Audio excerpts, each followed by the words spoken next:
মাথার মধ্যে হাত দিয়ে রাসূল বললেন, ওমর শুনে রাখো, উলাইকা কওমুন উজ্জিলাত লাহুম তাইয়্যিবাতুহুম ফিল হায়াতিদ দুনিয়া।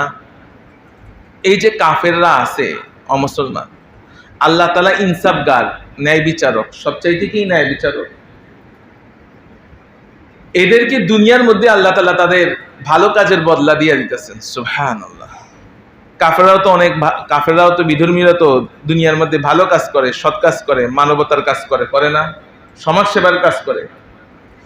তো এই জন্য আল্লাহ তাআলা তাদেরকে এই দুনিয়ার মধ্যে এই বদলা দিয়ে দিচ্ছেন। আখিরাতে তাদের কোনো বদলা, তাদের কোনো পুরস্কার তারা যেন না চাইতে পারে, আল্লাহর কাছে যেন দাবি করতে না পারে, এই জন্য দুনিয়ার মধ্যে তাদেরকে সমস্ত নাজ ও নিয়ামত বিলাসিতা দিয়ে দিচ্ছেন। আর মুসলমানদেরকে আল্লাহ তাআলা দুনিয়াতে দিচ্ছেন অল্প অল্প কষ্ট করে, আখিরাতে দিবেন কি পুরা অনন্তকাল জীবনের জন্য তাদের জন্য রেখে দিচ্ছেন। সুবহান।